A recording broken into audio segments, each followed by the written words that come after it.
the types of people in the Kurukshetra, and I call them 5 types. Right. Okay.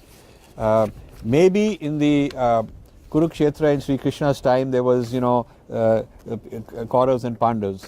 Right. I think there's 5 types, Okay. and I'm looking at it from actual experience. So there is the type 1, which is the opponents, the Western Indologists and their Indian followers, and people who are inimical to our tradition, who are not, who are hostile to our tradition. This is a large gathering of people, and they are in control of the infrastructure of knowledge production.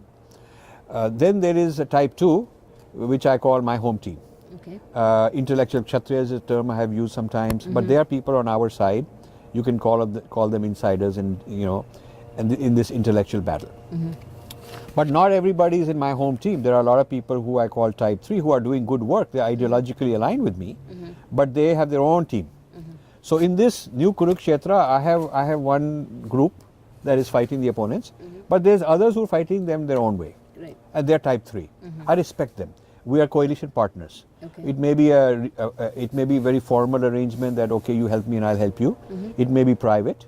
It may be that there is no formal agreement, but it so happens that we end up helping each other because we're on the same wavelength. Right. Yeah. Right. So now I wish. So they are also leaders in the community, like yourself. They are leaders in the community, and there's some important people who've created. My criteria for somebody to be a type 3 is that it's not just somebody heckling and writing some blogs here and there. Okay. They needed to have made a big impact. They needed to have done something substantial, which is a game changing, which really gets the other side's attention. And they have to be attack worthy. Right. The opponent has to want to attack them. They have to have conferences naming this guy, attacking him, writing newspaper articles naming him, going after him, trying to blacklist him. They've done all those things to me. Right. They've done all those things to Baba Ramdev. They've done them to Swami Dayanand Saraswati. They did it to Guru Murti. Then somebody like Conrad Elst is blacklisted. So these are I can give you quite a lot of names of people who've earned the merit of being worthy of attack. They aren't ignorable anymore. And so they have scars from they the have wars. scars, they have medals, they have their scars. The medals are the scars, the scars are the medals. Right. So they are not just sitting in a room and just repeating the same thing somebody else has said. They're not hiding and saying, okay, we'll talk to like-minded people. They're not into one little blog here and one little blog there with no depth. They're not into the surface level, superficial level. We have a lot of those guys, okay, which I don't consider type 3. So I wish the theater consisted of types 1, 2 and 3. So 1 is those guys we are fighting, 2 is my team, and 3 is our alliances. And everybody is in one of these. Okay. But this is not so. There are types 4 and 5. Okay. So, so type 4 is the person who is sort of trying to become a type 3, but he's not good enough, he's not senior enough, he's not knowledgeable enough, he hasn't done enough tapasya, maybe he's in too much of a hurry, he is more interested in bringing me down.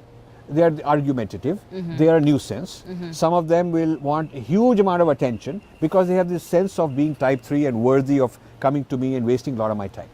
Would you say that, if there is a type 4 person who wants your attention, maybe they are aligned with you ideologically but are trying to give you advice and help you through? Would you view it like that? Some of them are. Okay. Some of them are. So the criteria is as follows. Okay. So let's say Vijaya comes and says, I'm a type 4 person, I'd like to work with you, help with you, but I got a lot of opinions, I have a lot of things to do and a lot of ideas and all that. I have an overall strategic narrative of mine, which I've created. I'm a strategist by profession before I got into this. So I know strategic planning, strategic thinking. I'm also an implementation person in the corporate world and in my own career. So I know what's practical, how you make strategies that are workable. Rather than blue sky that aren't workable. Right. And these strategies are also based on actual combat with the opponent, so you know what they got, what we need.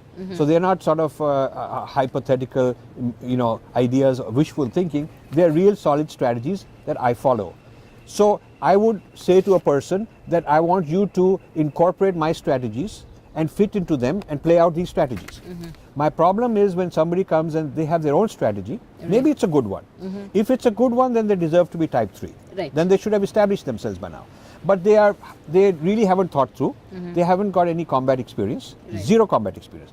Backseat driving. They just hang around like-minded people, impressing others like them. Okay, and I consider them to be utterly unqualified to give me advice. And I'll waste my time if I were to go after chasing whatever they want me to do. Some of them assign me homework. They write to me and say, I have the following advice, I would like you to, and I stop right there and say, I have no time to take your advice.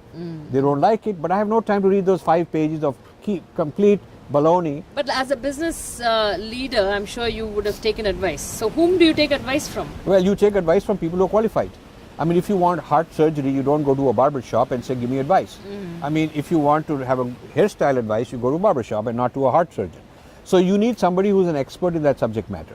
Right. So you know, if you're a surgeon and you're a world-class surgeon, you've accomplished a lot in your surgery. Of course, you go to conferences, you meet other surgeons, you talk to other surgeons, they give you critical advice and you become a better surgeon. But you don't take advice from a random fellow on the street who knows nothing about it, who's never been in a surgery area himself, never gone into the training. If you take advice from every random person, you waste your time. I mean, you need 1,000 hours a day to read all the email I get. Right. Okay. So how much time do you actually spend in each of these types? Type 1, 2, 3 and 4? Okay. So type 4 wastes half my time. Okay. Wow. And people tell me that I'm too accessible. And it's my habit, it's a bad habit to respond to them. I should just ignore them. But sometimes when you ignore them, they write back and saying, sir, I'm written to you a 3rd time. and why? I mean, they just don't get it. They don't get it that I'm not interested. You may have a good idea. Doesn't fit my strategic framework. I have a narrative, the Rajiv Malhotra journey narrative. That is my Swadharma. Now, somebody else should have their narrative. It's fine. Right. I'm not saying that mine is the only valid narrative. But this is the narrative. I'm at age 66 almost. I'm not going to reprogram myself and start following some new narrative. It would be a bad idea for me. Not only is their narrative maybe a misfit for me, and they don't know enough about me before they start hiring me into their narrative, but their narrative is ill-conceived because they have no combat experience. They are superficially trained. Some of them very arrogant. Some of them are really full of themselves in terms of pretending they know a lot, but they really don't know that much. And so they're overestimating their knowledge. They're underestimating the magnitude of the challenge, and they want quick results. They are not willing to wait decades. They're not willing to do this perseverance or tapasya for decades. They're looking for something like quick. Right. So it would be foolish of me to join them. Correct. I would destroy myself. Right. It's like you're a great cricketer and you want to learn from other batsmen. You're a batsman, you want to learn from other batsmen, and you don't want to follow somebody who's a badminton player and go running after that, because you'll be neither here nor there. Right. It's nothing wrong with badminton. It's just that you have specialized areas. And in my area of work, I'm up against huge experts. So it's many lifetimes of work to try and master this. And people who haven't already mastered it, I don't want to listen to their advice. So can you just ignore them and they go away? Wish them away? Some of them I can ignore. Some of them become hecklers. Okay. They become hecklers and they will look for an opportunity to attack, criticize in the name of, I have my opinion. And then foolishly my followers who are really genuine supporters start demanding that I respond. Why should I respond? Why is this guy worth responding? There are 1,000 people like that. I'm better off using my time working on the projects I do well, responding to the big shots, the Wendy Donigas and the Pollocks and 100 others like them, and doing the rest of my 15 books which I have to finish. So I'm better off channeling my priorities according to my own narrative. Right. Okay. Right. So the people who are unable to fit into my narrative are welcome to create their own narrative and become a type 3. Right. That takes 10 years, 20 years. In the meantime, they should leave me alone. And maybe by then I'll be gone and then I don't have to worry about them. But if and when they become very big successes, and they have to prove that they are successes, and they have to prove that they have achieved something worth it, so I can pay attention to them. So until that happens, they should just leave me alone. I wish them well. I wish them well. I wish they'd go off, just not bother me, and build their own knowledge, write their own books, go and have their own battles, and show that they have actually made an impact. And not waste your time. And not waste my time. Right. So I say lead or follow or get out of the way. Right. So lead is if you are able to create a type 3. So I have a lot of respect for Subramanian Swami. And he's a type 3, he's created his own thing. By no means am I expecting he'll come and follow me. Yeah, by no means is he expecting I'll come and go follow him. We're colleagues and he's doing his thing, what he likes, I do my thing, and we help each other. I have several people like that. So a leader, if they're able to lead, they'll create a movement of that kind. Follow means I have my type 2 big huge umbrella, big tent with so much work to do. So many leaders I want to create. That's follow me. Or get out of the way. Right. Yeah, so there are people who are not good enough to lead or not there yet. They need time, but in a big hurry. So they are not proven established leaders of their own kind. They are not humble enough to follow. They're too arrogant to follow and too ambitious, and they will not get out of the way. So they're kind of more of a nuisance than anything else. That's my problem with the type 4. Okay, and then the type 5? The type 4 are just sitting in the audience clapping, Okay. and they're saying, "Hey, good shot, good shot," and all There's that. cheerleaders. Cheerleaders. I like the type 5. Okay. I think that only the type 4 is a nuisance. Okay. I wish people would be type 2, join me. That's my first choice. Type 3, have their own big thing. Or type 5 and say, okay, I'll retweet, I'll invite you, I'll give your books as gifts to some people, I'll talk about you, but I'm not ready to become a player.